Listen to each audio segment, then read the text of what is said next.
Hello, welcome to another episode of the Mindful Introvert podcast. I'm Joe, and I help busy go getters avoid burnout by creating a more peaceful life through meditation and unconscious reprogramming.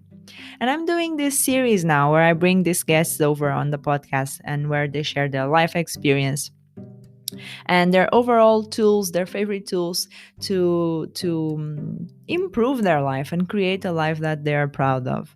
And today I have Vongai. And Vongai is an award-winning actor and singer and writer based in New York for the last 6 years. And she has worked in theater, film, television, and voiceovers. And before life in the Big Apple, she was born in Zimbabwe and she was raised in the United Kingdom and China. And she also has a BA in Film and Television Studies from Brunel University, and she's classically trained in acting, voice, and movement at the American Academy of Dramatic Arts in New York City. And her favorite things are spirituality, women's empowerment, and watching This Is Us. And she is a very, very, very amazing storyteller.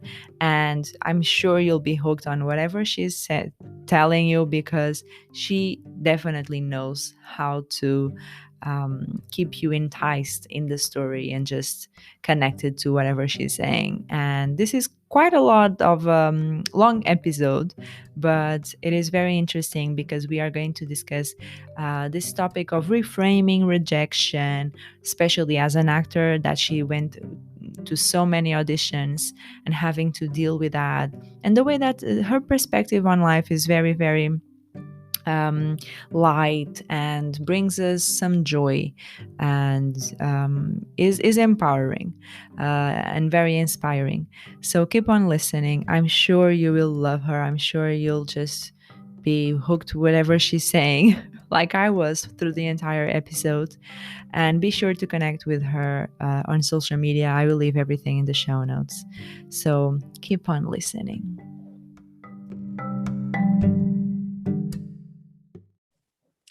Hello, everyone. Thank you so much for joining us for another episode. And today I have a lovely guest. I have here with me Vongai. Thank you so much, Vongai, for being here. And this is very much a great opportunity for me to have you here because I love your story. And I definitely want to share with our audience. Would you like to tell us a little bit more about yourself? Introduce a little bit about who you are, what you do, your lovely story? Well, thank you for having me, Joanna, and hello to all of Joanna's listeners. My name is Vongai Shava. I mostly go by Vongai. I am an award-winning actor, singer, and writer. I won the award for Best Drama Actress at the Catalyst Content Festival in 2018.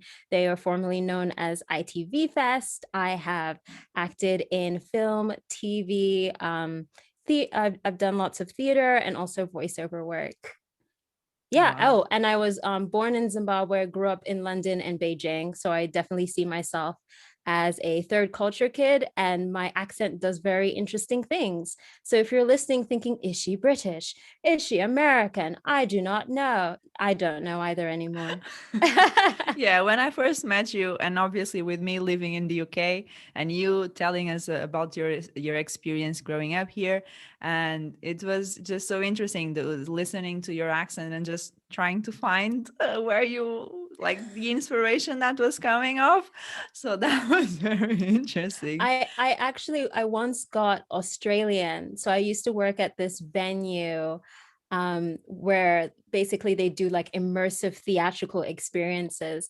And then above the venue, they had a restaurant and a bar, and then they had a bar with the immersive experience, and then above that they had a restaurant, and then above the restaurant there was a rooftop bar. And so we'd have, you know, very happy celebratory people coming in through. And because the venue was stylized to be like the 1930s, I used to work the elevator like I was a bellhop, like it was the 1930s. And so this guy comes up to me and he was super drunk and he's like, hey, like, I can't do his accent, but he's like, where are you from? You have an accent like me. And I'm like, no, I don't have an accent like you. And he's like, you're from Australia. Yeah, you're from I'm from Australia too. And I'm like, no, I can't do an Australian accent to save my life. And he was like, no, you are, like, stop pretending not to. I had to like call my supervisor to come get this guy. Oh my God. Yeah, it's ridiculous. But now you have that lovely story. Yeah. Yeah. Till this day I can't do, like, it's, I feel like Australian and South African are those two accents that I just can't do. Yeah. Yeah, and they're very, very different. South Africa is very different as well. So yeah. Yeah. And it's very interesting because also in Portugal, my own accent, I'm from a city that has a specific accent, but people, when they hear me talk, they just think I'm from a million other places rather than what I'm actually from. So it is very interesting as well. Obviously, in English, I have my own accent as well. Yeah. But But then yeah, probably when you're speaking Portuguese, they'll hear like different dialects and yeah, affectations, and yeah, yeah. yeah. So it's cool.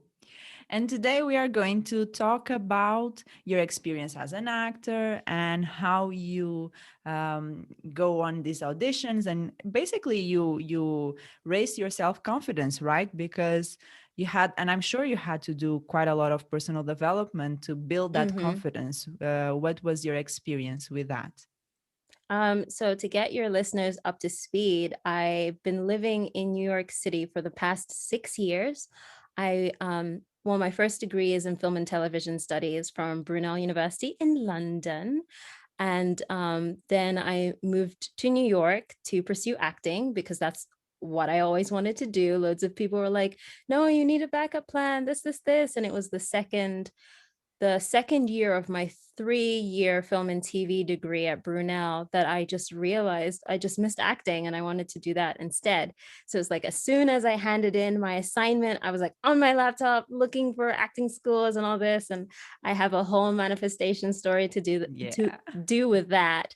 Um, so I'm like living in New York, going to acting school. It was 2 years. There's an optional third year that is called company. And with company, you get to do full length plays to the public. People can come in and they also, I believe, bring in mentors and casting directors and you have workshops, but you're still in school.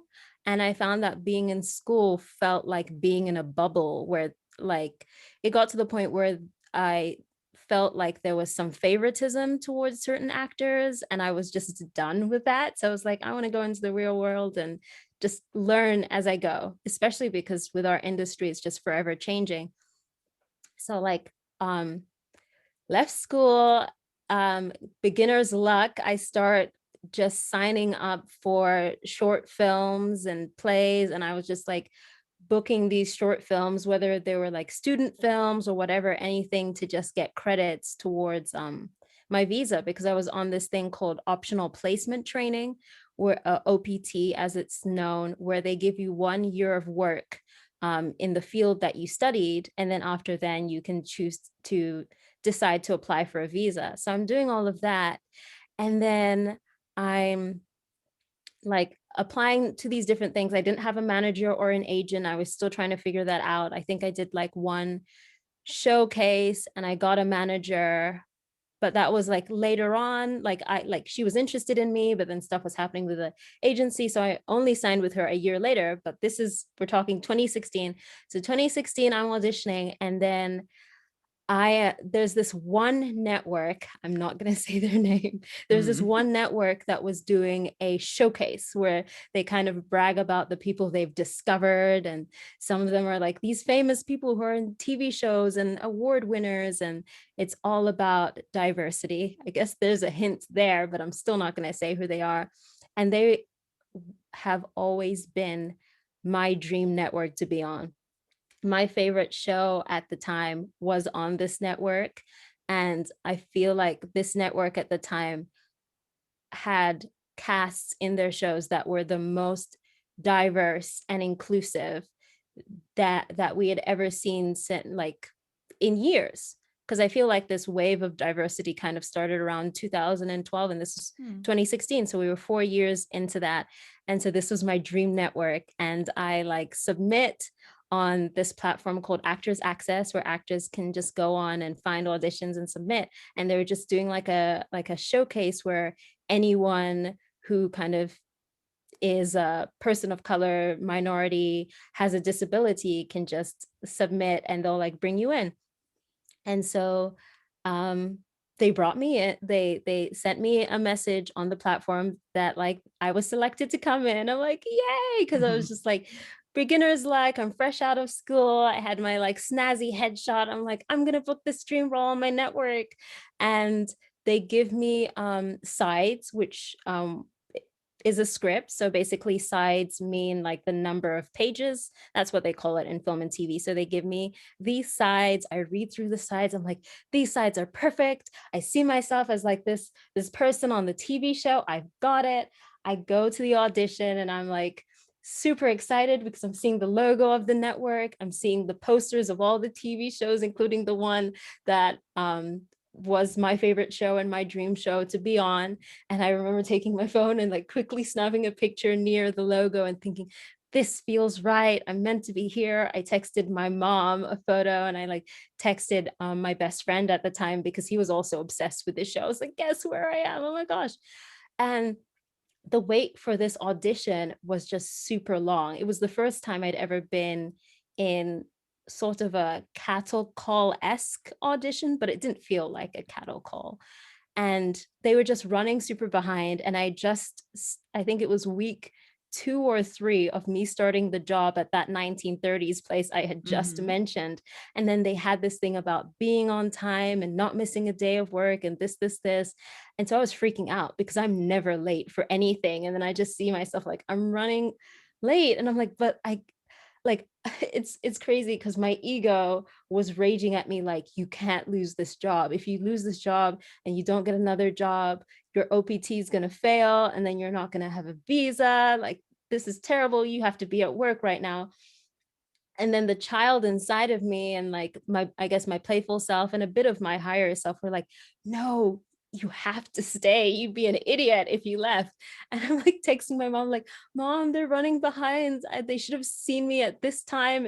And now it's like 45 minutes later and I'm going to be late. And I thought I was only going to be this much late. And she's like, no, you're staying there. So I go in and like, I I stay. And then they had like a moderator come out who was possibly one of the casting directors, but I was fresh out of school. So I just did not know who was who in the industry yet. And so she comes out and she says my name. And I was like, I was just, they were like, oh, are you ready? And I'm like, yeah, I'm actually late for work. And she was just like, oh, okay, well, let's get you in. And then I go in and I do the scene and I have a fun time. And I like, they were like, thank you so much. And I'm straight out and I'm changing into my work gear and I go to the thing and I'm like, wow, that was exhilarating. I'm a real actor now. And then I think I hear back maybe a month later or some weeks later, I can't remember, where they are bringing me back for the second round of callbacks. I'm like, they brought me back. This is my first callback. I know they want me. This is going to be so great. And I was like, well, they didn't give me notes of what they want. Maybe this is my opportunity to make it better. And there was this guy who had put flyers up at just these different venues in New York. And he like said he does audition reading on Skype or on what or over the phone. What audition reading is basically, for instance, I'm the actor and I've kind of memorized the script or I know the lines, and you would be reading the other person's lines and you would kind of be practicing with me. Or if Mhm. we'd be filming it, the camera's on me, but then you're to the side of the camera so that they can kind of hear and get an idea of like, oh, I'm looking to this person or I'm having a conversation with this person. So I do a practice run with him and it was fun. I was like, cool, I got it. And we do script analysis. And then I go in for the second audition and there's less people that day. And I remember there was like this book, funnily enough, on mindfulness written Mm. by the main casting director of this network, and I'm reading through it, really enjoying it. I'm like, cool, I got this. And I have my like playlist. I love to listen to discos and 70s for some reason. It's such an old song. So I'm like, cool, I got it. Like, this is going to be great. And I'm like grounding myself, and I go into the bathroom and I do my vocal warm-ups, and I come up and I go into the room and I do the thing. And the lady who wrote the book, who's the main casting director, says, "Oh, thank you so much, honey." And I leave thinking, yes, I got it. This is it. And I don't hear back. Hmm. And I'm devastated. Cut to 2017. Now I have a manager, and I am in rehearsals for this play called Black Sparta. It's the summertime, and this is also the summer that like my OPT is going to be up, and I'm um, working, starting to work on applying for my artist visa.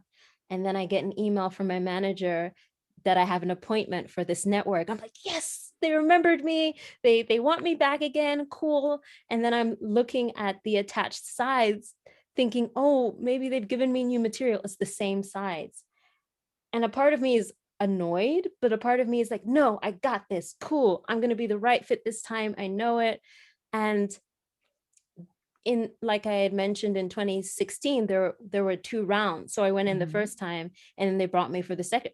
This year, the in 2017, they just brought me for that second round, so I skipped around basically. So I was like, Okay. yes, I know it, I skipped around, they want me, it's great. I go in for the thing and I do it, and that day I was super stressed out, and I felt like my hair wasn't right. The night before, I coached with another friend, because maybe I was like, maybe I didn't do it this right, do it right the second time they saw me. This, it has to be perfect. This is my dream network. Da, da, da, da. Just like all the resistance and the constriction and Mm. all that. Yeah. And so I do it with her, and I'm wearing the exact same outfit I wore last time, and I've like done my hair up, and like I used to wear my hair straight but just flat iron. So it was like hella burnt and just got the thing. And that day it was super humid in New York. So my hair is just like frizzing up, and I'm feeling self-conscious. And I'm like in the bathroom before the audition being like, okay, is my hair great? And I have the bobby pins and I'm doing the thing. And I go and I'm like, no, I've got it. This time they brought me in. I go in, I do my work. When I enter the room, no one says hello to me. And so in my mind, I was pissed off. I'm like, there are 5 people in this room and no one said hello to me. How dare they? Like in my mind. And I just kind of do the scene. And I feel like I did the scene so fast this time. I had no clue what had happened. Like I had no clue if I was looking to the camera properly, if I was listening to my partner, if, even though I knew this scene like the back of my hand because I'd done it a million times, or just like if I had been nice, even though I was pissed in my head. And so then the end of the scene is done. And what does this main casting director say? Thank you so much, honey. And I Oh. leave. And the in 2016, when I heard thank you so much, honey, I'm thinking, oh, this is great. She adored me. This is, and the second time I'm like, does she say that to everyone? So I like go to my friend's house, which is kind of nearby, and I go to her and I vent, and I'm like, I don't know what they want and this, and I'm so upset with them, and how dare they do this to me? This is my dream and I'm supposed to be on this network. Cut to a week later, I see this person that I went to school with is at this network for possibly a third round that I didn't know Mm. about. And then next thing you know, weeks later, they're announcing who made the showcase, and he's part of them. And I Oh. was insanely jealous. Like in my mind, I was just like tearing him to threads, like his acting is like this, and this is like this. And my higher self is like, well, he represents a minority and a demographic of people that is currently not being represented right now. So yeah, this is, it's meant for him. It's not meant for you. But then at the same time, I'm then being like, well, what does he have that I don't? And this and blah blah blah. And so I just started hating that network. It pained As me you because, like do. I said, most of my favorite TV shows were on this network. So I'd put it on, and the logo would with the theme song, and I'm like, ah, it's like a stab in the heart. And I was just like so jealous for years. And I find myself spiraling and just freaking out just about different things. And I think I'd signed up to do improv. I feel like I've mixed up my timeline, but like, so you can understand, I'd signed up to do improv at the Upright Citizens Brigade. I think it was like one day before a class, I just wake up in the middle of the, just wake up. I think it was like early morning or something. And I'm just freaking out, like, oh, what if I don't get my visa? And I suck. And like, I'm getting these auditions, but then they're not going anywhere, or I'm not booking them, or like, I don't need this, or like, what is happening? And there's this inner voice inside of me that it's kind of like an inner roar. Mm. And I had it, like, I've had it several times in my life. And this inner roar was like, no, you're not giving up. Like, you're going to do whatever it takes. Like, and so I was just like, okay, cool. I need to put myself out there, because I wasn't putting myself out there. And there was this, like, I'd always been scared to go to these kind of pay to play workshops, to do classes in front of casting directors and directors, and just be in that class setting. I think maybe it was like a trauma response from being in acting school and not wanting to feel like that ever again. But this time I was like, no, you're going to go to those classes, because then when you get feedback from these people that you want to audition for anyway, you'll know what's up. And this one, um I guess, place, pay to play place, had an artist community, and I really vibed with the idea of it, but I was too shy to go. I was like, oh, but strangers and people, we don't want to be around new people. I don't know anyone. And I had this like really good, close best friend during acting school, but then after acting school, we kind of fell apart. And so part of me was like, oh, if she was still my friend, she would have come with me to this thing. And I'm like, well, she's not there. You need to go to this thing. I found out they did a podcast.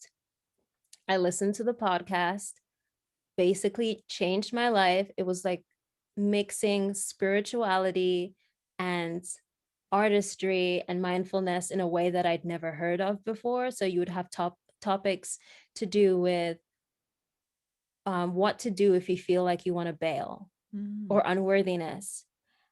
And interestingly enough, I get an animation voiceover audition for a kids' TV series where they're looking for South African accents. And like I said earlier, I cannot do a South African accent. I can do like a Zimbabwean one and kind of fake that it's like Southern African. But I can't do, but I'm like, they won't know the difference. This is my shot. This is my whatever. It was for Nickelodeon. So I go in and there's like one other Black girl there, and I'm like, cool, it's the two of us, I'm gonna book it. And then I see this white South African girl come in, and she had known the casting director, or like knew the building, and she was like, oh hey, nice to see you again, and this. And in my head I'm like, I hate this girl. How dare she know all these people? Damn it, she's gonna book it. I hate this so much. Basically, we start chit-chatting. I pretend to be like friendly. Oh my gosh, looking back, this is insane. And we start having conversation. She's like, oh, where are you from? And I'm like, oh, Zimbabwe. And she's like, oh, you're from Zim. And like, she's being super friendly, and in my head I'm being such a bitch. And we then I find myself warming up to her in the middle of the conversation. And then I have my audition. I come back out. And then it was the other Black girl's time for the audition. But then I decided to stay to talk to this girl. And so then I'm talking to her. And then I find out she interns at this workshop place that I was thinking of going to. And then I was like, oh, wait, you work there? Have you ever been to that artist community thing? And they're just like, yeah, it's great. And she was about to say something about it, but then it was time for her audition.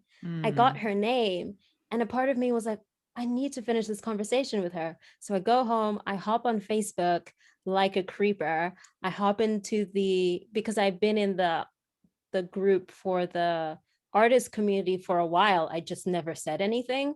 And I find a picture of her and find out she's having this kind of like web series fundraiser.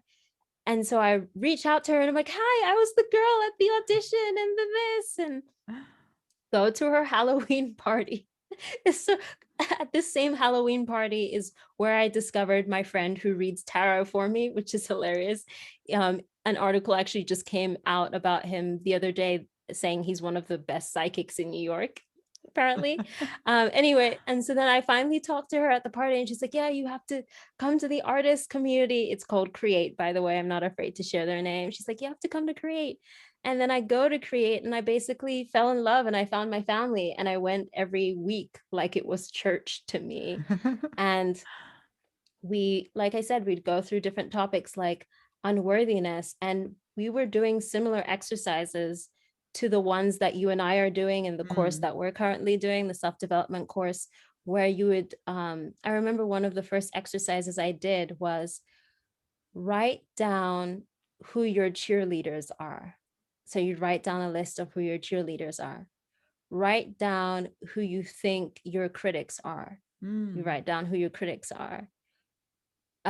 Write down who you actually think your critics are. So like made up ones, basically. Uh-huh. And you write that.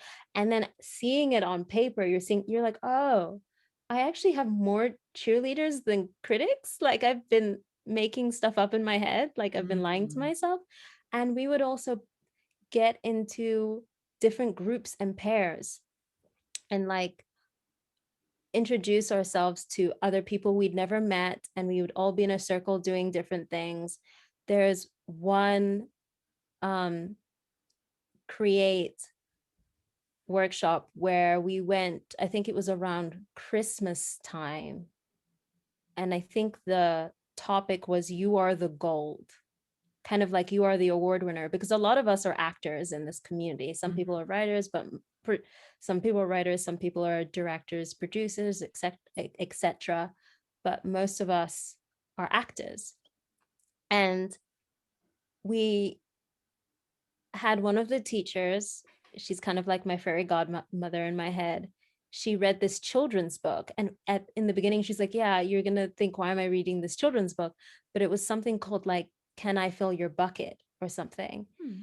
And based out of that, um, she then gave us an exercise where we would write, we would talk to the people in our group, hear something about them and what they do. And based off of what they were talking about, write like really great qualities that we picked out about them. And so at the end, once you've written your qualities, you have them. And so let's say we're in a circle and you go, we're doing Joanna first. You would have your hands in a cup and we would all be reading our little pieces of paper saying, Joanna is kind, she's warm, she has a radiance about her, and she is magical. And then we would give you the little paper and it goes in your little cupped hand, which was your bucket. That's so sweet. Oh. And so I kept those pieces of paper and I actually have them in an envelope, which is taped to my wall. So whenever Oh. I forget, I just like go to that envelope and I find these little crinkled pieces of paper where people wrote these things. And that community, I feel, saved me because I felt like I was spiraling downwards. It also reconnected me to a part of myself that I had forgotten, because in when it came to making New York a reality and manifesting that, I'd read, um, his name is Anthony Mindel, or maybe it's Anthony Mandel. He has a book called At Left Brain Turn Right. And he is an acting teacher, a director, and he also was an actor. And it is the book I picked up when I decided, oh, I'm applying for acting schools. But I hadn't acted in 3 years, mind you, because I was doing this film and TV stuff, which was very academic.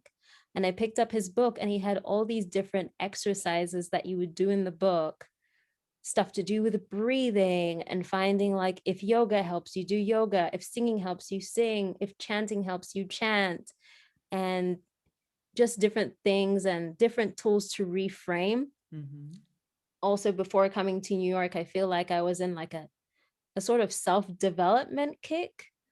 So I was reading this other book. I don't know if I ever got to finish it, where it was like making a living without having a job. And I Hmm. didn't know what that meant at the time. I would tell people like, I'm reading this book about making a living without having a job. And people were like, what does that mean? And I'm like, I don't know. It sounds interesting. But now I think about it and I'm like, oh, it's the idea of making a living because you're aligned with your purpose, then rather than making a living from this hustle mentality Mm. that I feel Soul like society sucking puts nine on to us. five. Yeah. Yeah, Yeah. it's I can't amazing. remember what the question was, but yeah, we went through a journey with Did that I one. ask a question? I don't know. I don't remember. I'm telling you, you're the greatest storyteller ever that has ever been on this podcast. So come back, please, because I could Oh. listen to you all day long because the way you tell stories is just so. I was just hooked on whatever you were going to say next. Hmm. And so that is very powerful. And it's funny. What I would like to highlight is that you started to feel a little bit of resentment towards that network and a little bit of jealousy where you saw that Yeah. other people were getting your job or your ideal job. And Yeah. so that, I feel like a lot of people do, and I certainly do that sometimes. Even right now I have to do some inner work so that I don't let that take me down that spiral that you're saying, because that is just consuming ourselves, right? It's not doing anything for the other person, it's just ruining our own energy. And what Yeah. would you say? Obviously, that community that you found and all of the personal development work and all of the books that you did really helped you. But what was that mindset shift in you that really allowed you to be more grateful and be more confident and enjoy your life in a different light? Mm.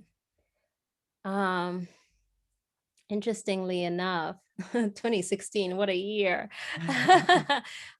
Before meeting that community, I'd say early in 2016, I was dating someone and I ended it because it was just frustrating me.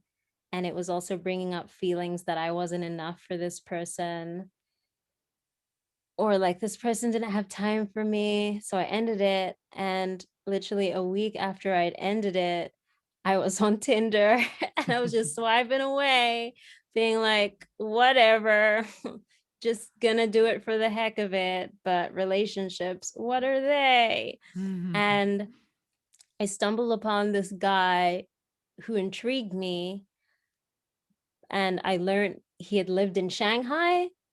It's like, cool, whatever. Swipe right on him. An hour later, we match. I'm like, cool, whatever. Guy works in advertising, claims to be a musician. I have this thing about music is my first love. So I'm very, very picky about music, and I like what I like. What sounds good to me sounds good to me. And I've dated people in the past who are like, for instance, I dated someone who was a poet first, and then later on, he was like, "Yeah, I want to make beats and do this thing." And then the whole time, I had to pretend like, "Yeah, you're great." And I'm like, "Oh, you sound awful." Anyway, so this guy said he was like a musician. I'm like, "Oh, everyone thinks they're a musician. How dare they? Whatever."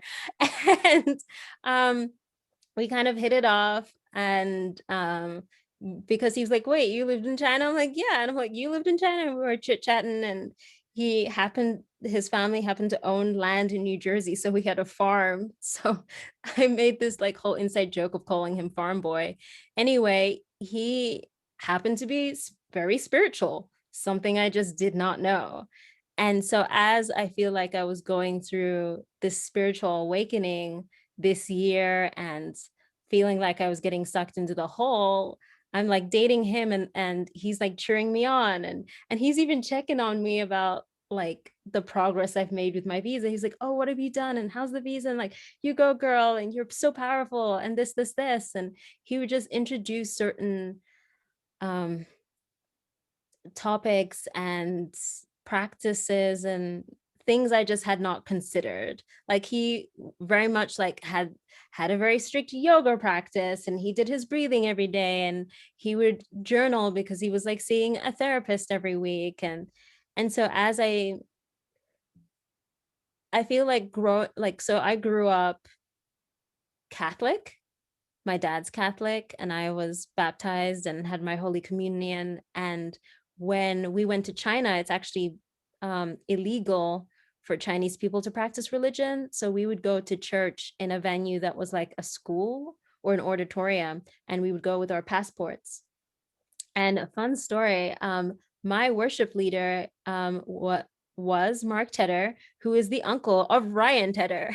So 16-year-old me is like, wait, he's related to the guy who wrote Beyonce's Halo? Oh my gosh, like he knows One Republic. Anyway, that's who our worship leader was in Beijing at this church. And it was like at this church that I felt like more connected to God. Like I've always had my own thoughts and feelings about the Catholic Church. But when it comes to God, God to me is very real. And a lot has happened in my life, and a lot of miracles that solidify and validate that God is real. God, universe, spirit, angels, source, however we want to call it. And so I felt like dating this guy made me feel safe and open to discuss these ideas and thoughts that I always had to do with my spirituality and my faith. And as I'm learning certain things at this actors community or through the books that I'm reading, or just there's that interesting quote where I think it's when you're looking for a mentor or a guru, whatever, it just finds you or Yeah, like something. I when the forget what. student is ready, the teacher appears, something like that, isn't it? Yeah, Yeah. something like that. I was like following. My storytelling goes all the way in circles, but It's Prince had amazing. died. Prince died early in 2016, and I loved Prince, and I thought Prince was spiritual in his own way. And I Mm. remember someone posted something about like the sky was literally purple in Minneapolis, and people were like purple rain, and it was like he had literally died. And so then I was following this blogger. She was my favorite blogger, and she had retweeted something that someone else had said about how spiritual he was that I resonated with. This is Mariam Hasna, if you know her. And from that, I start following her blog, and she's writing about what it means to be an empath, which Mhm. I didn't understand. And I read that and I'm like, oh my gosh, this explains my life. And then she also had blogs talking about the moon and the different things that it does and what each full moon means and new moon and how it corresponds to menstrual cycles. Mhm. And I'm a huge advocate for menstrual equity and women's empowerment and women's health. So I just vibed with that. And I was like, yo, this kind of resonates with something that happened to me the other day. And I look at the calendar, and that other day was the full moon. And I'm like, oh, this is interesting. So as these things are finding me, and I'm also dating this guy, I would learn different things from whether it was Mariam Hasna or the artist community or just the books I'm reading. That's also the same year I decided to read The Alchemist. Like everything was Oh, that happening book at the is same. amazing. I Yeah. know, it's so good. Amazing. Yeah. And so I would then go to him and I'd be like, I just read about this thing. And he'd be like, and then discussing his own thing. And then we would have a dialogue. And yeah, yeah. So when did it solidify for me? I think going to those workshops and doing quote unquote the work and the inner development and embodying, which is so interesting Mm. because we're using that word in the course that we're doing, but that isn't the word that I thought about it. In my head, it was like pretending to be. So, for instance, there was one session at Create where at the end we have a power circle. So you go in and you declare something that you are. And I said something that scared the F out of me. And I literally said, I Vongai and the first Zimbabwean to win the Academy Award for Best Actress. And then, people cheer you on, or you do your happy dance in the circle. And I said that. And I literally spent the whole week, because each week from Create, I think the takeaway would be like, now go into the week with this newfound knowledge or insight that you found. Or maybe you'd have like your buddy from Create that you could text different things. So if we were buddies, I could be like, oh my gosh, Joanna, I saw you on this magazine cover today. Amazing. And then you'd be like, oh, thank you so much. I had a fun time shooting that, or whatever. But I remember, or maybe it wasn't the one about the Academy Awards. Maybe it was something to do with superheroes. And I remember I would pass through Pennsylvania Station, Penn Station in New York to get to work. And going through Penn Station is a journey in itself, because there are a lot of people. People would be like, why are you walking through Penn Station? And I'm like, I don't know. It's a long enough walk that I feel like I'm in a scene of a movie set in New York, whatever. And I remember I was walking through Penn Station, and I was listening to some song, and I guess wearing some fancy shoes. And in my mind, I was like, these people don't even know. They don't even know what my superhero power is. It's this.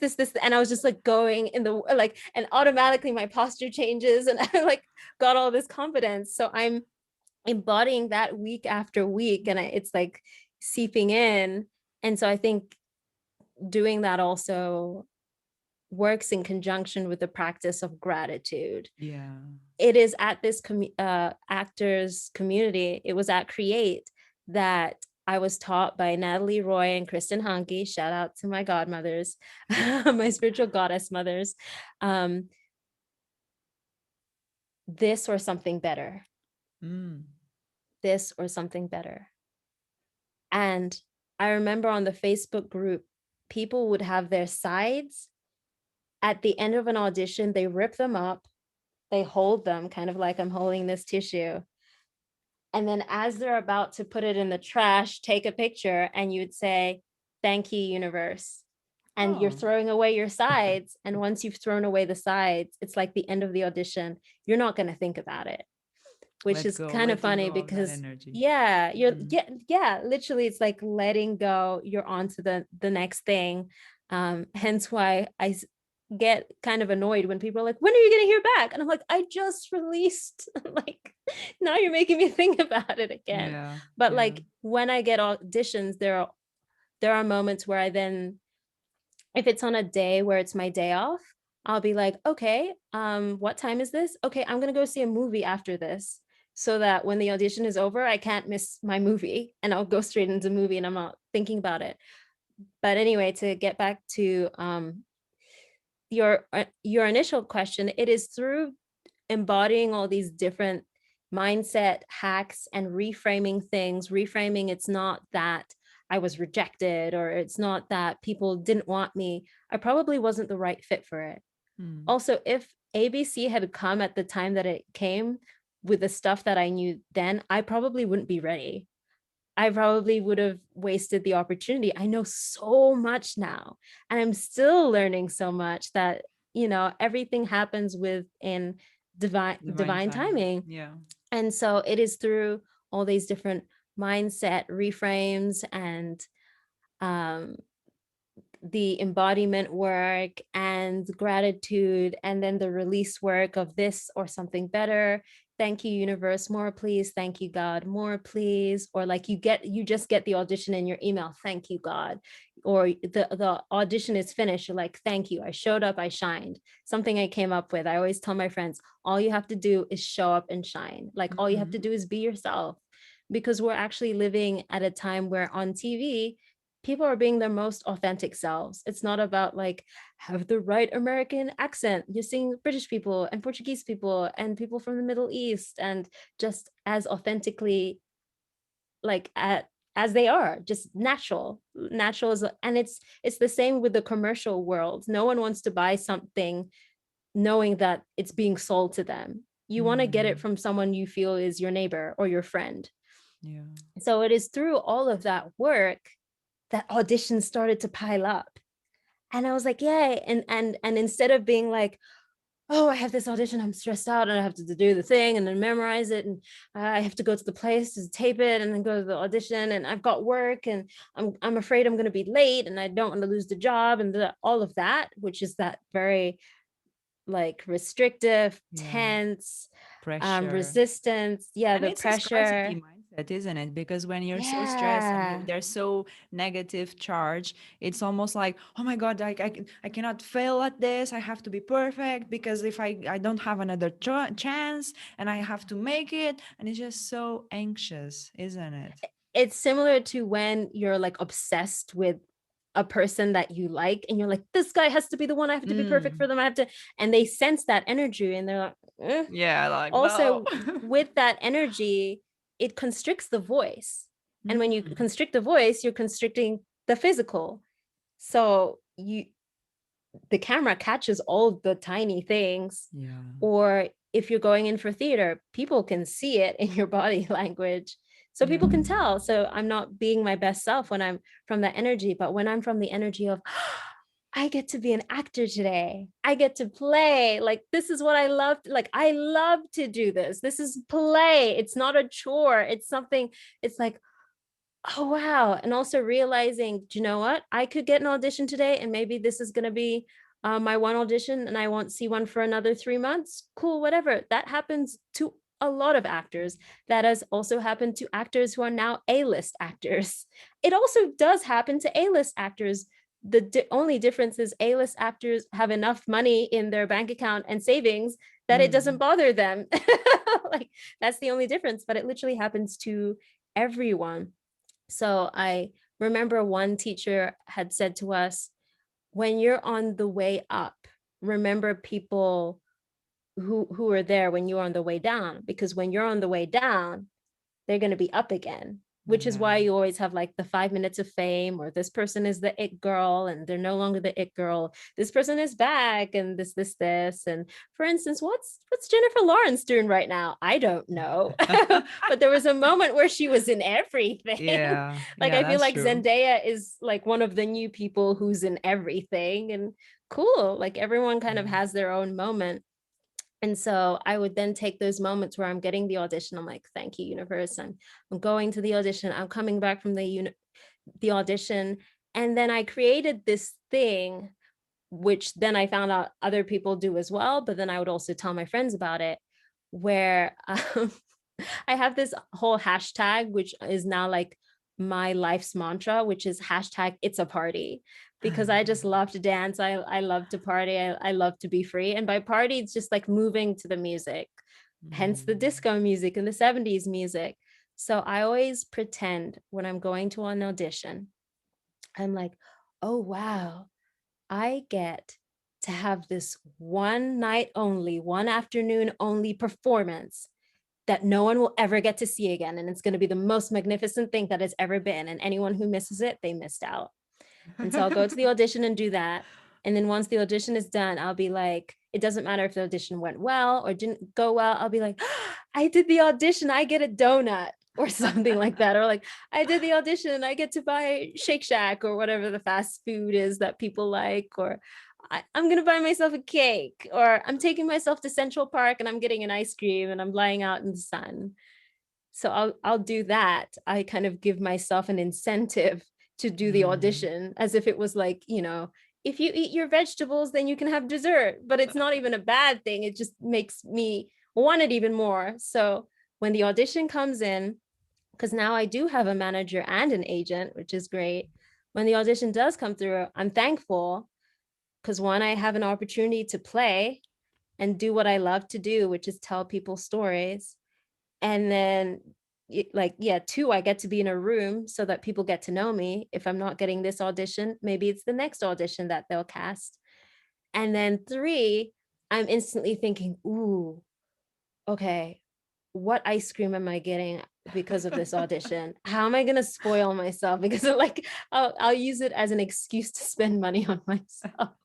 Which is important also, isn't it? Yeah. And I love what you're saying. My cheeks are seriously hurting from all the smiling that I'm doing right now. My You throat have to is dry. calm I'm going to down. drink some water. Like I Because said, when it's a party. When it you're around is, me, it is. And hashtag it's it's a so good party. that you're bringing that playfulness and you're bringing that inner child that we so often forget that we have. We are Mm-hmm. taught to live in stress and to live in go to your 9 to 5 and do your job, be academic, have no creativity at all, have this set routine. It's just so exhausting and there's no space to breathe, there's no space to play. And it's so interesting that you're coming to me and say this because the other day I was drawing some oracle cards and one of them was play. Don't be so serious. Don't Ooh, I take your pulled life so serious. Play, dance, do things that make your inner child smile. And I'm like, okay. And now you're coming and talking about this. So I'm taking this as my second sign from the universe. So you know what I'm going to do? I'm going to play. I pulled I have the Doreen Virtue Fairy deck, and I pulled cards yesterday for the first time in a while because I only just got my cargo here in Zimbabwe like a week and a half ago. And so I pulled cards, and I think one of them was Five of Autumn, which might be Five of Pentacles. I can't remember. But the message on the card, because it's a high vibe deck, had said, "Cool, you're great at multitasking, but what good is multitasking if you're not having fun doing it?" And I'm like, "Oh, how dare you attack me?" And then the other one was like, um, "Create balance." And I'm like, "Oh, okay." A Libra full moon just happened. And then the last one was the Dreamer, which is the Fool card. And I'm like, okay, like This this is it. deck. I will say that the serious thing, to aside from staying in the play and staying in the fun, the serious side to this is remembering that it's bigger than I am. Mm. So it's not necessarily about me getting the job, even though I would love to. Yes, please give me that $1,000 an episode or whatever the thing says, because they tell you how much, they tell you how much you would get paid if you book it on the audition. Ooh. And I'm just like, oh, I could use that money. But the bigger thing is, it's like I said, it's not always about booking the job. It's about where do you fit in with the story, telling the Mm. best possible story. So if it's a movie and let's say it's very serious material like slavery, Mm. I it is up to me to do. I always say it is an honor and a privilege for me to be telling these people's stories. And I have to do I have to do the best job possible in representing them Yeah. and making sure the story is told well. Like I can't play around with this. So in those moments, I literally cannot be thinking about me because it's about people who actually lived. Yeah. Oh, I It's just got about having, goosebumps. oof, yeah, it's about having their stories be told. And that was something I was saying before Viola Davis won whatever award she won, and she said, let's exhume those bodies. I'm like, she made that speech, I looked at the TV and I was like, that's what I've been saying, that's what I've been saying. And yeah, it's about that. And I guess another way to look at it could be, you're telling the writer's story or the director's story, but I always think about it as, even if the story is fictional, there might be someone who has lived this experience, Oh, yes. or it could have been me in another life. For Yeah. instance, I was in a series of play called the Refugee Plays, and I played this 16-year-old girl called Aja, and she doesn't really talk much, but then she has this monologue in the end where it's just a lot of disjointed English words. I made the actor's choice of saying she was from the Democratic Republic of Congo. I did a lot of actors' research on the way that rape is used as a weapon of war, and the idea of displacement, of people who are displaced or are, I forget the term, I think it's not documentless, but basically you have no birth certificate, you have Mm. no passport, you have no identity. So when you're going into the UN checkpoint, They can only go by whatever name you give them. They maybe you don't understand English. They're just guesstimating how old you are and putting it on a form based on how you look. And so I'm like doing this performance, and there's like this bit where it was a 3-person piece. So she's now my friend and I adore her. Her name is Kate, and she was like the UN aid worker. And through discussing the piece, we made the decision that she was probably like new and she hadn't been to a country like that. So she's like, oh my gosh, these atrocities, blah, blah, blah. But she's still kind of trying to do her job, but she's new. It hasn't set in that like, this is the job, she isn't jaded yet. And then the third person, in theory, doesn't exist. It is my mother, who I'm seeing in my mind. So she's going around me, and it's like I'm hearing her voice, but I can't let the audience know that I see her, if that makes sense. And she's saying all these things. So then you're dealing with themes of colonialism, because colonialism did so much damage, especially with Congo. So with the Democratic Republic of Congo, colonialism did so much damage that when the settlers and the colonialists left and their leaders picked up, their leaders basically followed the same handbook that the colonialists faced, which is why, to my knowledge, I could be wrong, it's always been never-ending war there. So some people just grow up and all they know is violence. Yeah. And so you're kind of dealing with, okay, yes, she's trying to help me and she's doing the white savior thing, but then also your people caused this, and I miss my mom, but my mom is possibly dead and I just want to be okay. And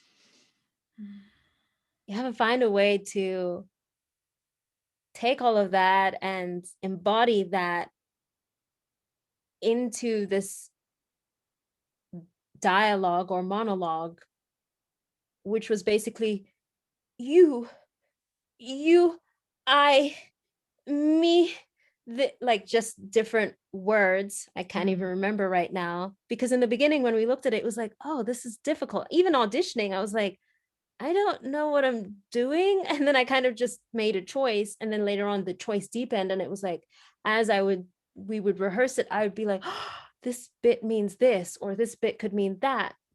So doing that performance, I think maybe I did it 5 times. It was my first full run. It was in a theater festival. And I remember getting off of the stage and then going to the front where there were like there was like a hidden section where some of the actors would be. That way I wouldn't have to go all the way backstage. I would just go through the audience and I would just cry. I just cry my eyes out. And luckily one person from the actors community also happened to be doing a different play, so he was there and he would just be like giving me hugs after that. And I just would feel the energy in my body. I would have to literally, I'd be putting on a wig when I was going home and I'd be listening to really good music, and when I got home I would just shower and I'd have to shake her out of me. And it hit me. I was like, in another life that could have been me. I was born in Southern Africa. I could have been born in Democratic Republic of Congo. That could have been my life. So it's up to me to be able to tell that story. I mean, even not as heavy as that, another example could be maybe you're auditioning for a TV show, and it's a TV show which is in its 4th or 5th season. And so you're coming in from maybe a co-star, which is like just a day player, or a guest star. So maybe you'll come back for 4 episodes and you'll have a whole arc. Maybe you're the villain or whatever the situation is based off of the show. It could be the daughter visiting the main doctor for like 3 episodes, whatever, in town to visit. Something happens. Oh, TV makes me so happy. Anyway, you could be auditioning for that. So then you need to figure out where you exist in the world, because they already exist. Mm. This show has a following. It's on season 4. People really like this show. You can't just turn up and be like, hi, this show is about me. Like, Yeah. no, you have to know, like, hi, you're here to support these characters and you function because this is the episode where some virus, I don't know why I said virus, we're in the middle of a pandemic, but I guess I'm going with that example. Some virus has leaked and you're one of the cases to do with them figuring out. This is a doctor show, I've decided. You're one of the cases where they figure out why you're sick and why you're not getting better, and so you function to help tell that story so that the others can be like, we need to figure out what's wrong with her. I've done this and this is like, that is, without you, the story doesn't exist. So Mm. that is your function. Or like, it could be you're the person, maybe it's a CSI type show or a crime procedural. You're the person in the shop. Maybe you work at H&M. We're not sponsored, by the way. Yeah, we're not, we're, but we could be. we're at H&M, and the police officer or the cop comes in and questions me about someone who was there during my shift. No, questions me, asks if I was working at H&M on Saturday, and I said yes, I was. And then they were like, what time were you working? You're like, I work this shift to this shift. And then they were like, do you know this person? And then you're like, why do you ask? And then basically, like, you then you're like, why do you ask? Because usually in those shows it kind of feels like you're also being questioned, as if you're a The suspect. suspect. Mm. That's the way Yeah. the TV shows do it. Anyway, so intimidating. Anyway, then they're like, okay, you're like, yes, this person was here. And then they're like, okay, did they seem suspicious? And you're like, they came in and they bought this.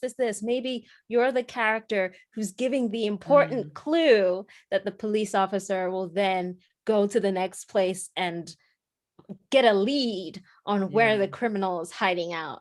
And that's important. Yes, yes. And I Yeah. love what you say, because all of this that you're saying, even though you have a secondary part or whatever it might be, we're all part of the collective and we're all functioning. And this happens in real life as well. So we're all Yeah. connected. And the fact that we're all connected and we can transfer energy to each person. And funnily enough, my boyfriend always laughs at me when I do this. But when I see people cycling up a hill, I say, "You go, you go!" I'm there just cheering them, and I'm sending Yes. them good vibes. And my boyfriend just, they can't hear, and especially because I'm talking in Portuguese, so I say, "You go" in Portuguese, and he says that first they can't hear you, and second they can't understand you if they could hear you because you're speaking in another language.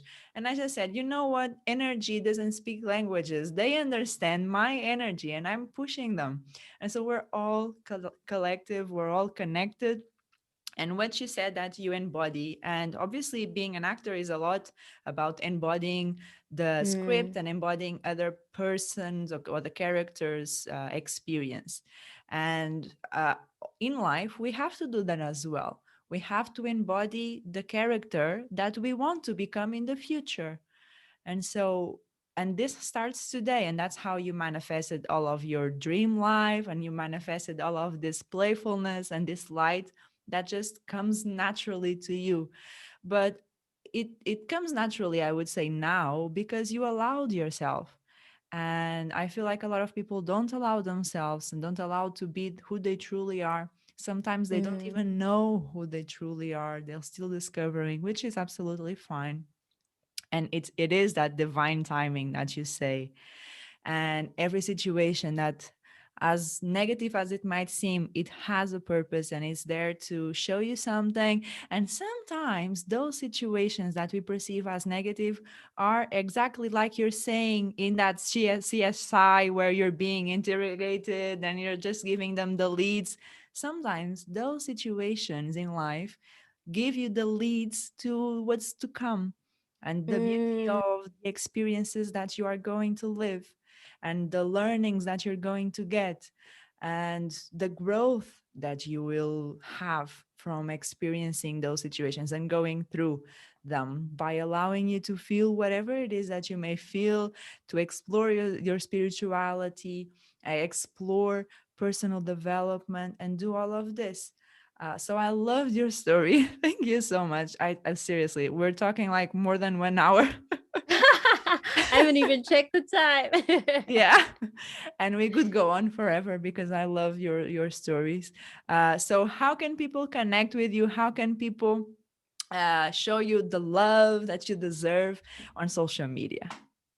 People can follow me on Vongai Official. That's Vongai Official, on Instagram, on Twitter. I'm mostly on Instagram. I like connecting to people's DMs and seeing, like, I just love people in general. So I like connecting with them and seeing their stories and seeing what's happening. I also have a website. It is vongai.com. So vongai.com. Yeah, I will leave Yeah. everything in the show notes. Is there any advice that you would like to give to people, or maybe a summary of the things that we've discussed? Something that you'd like to share as a final note? Mm.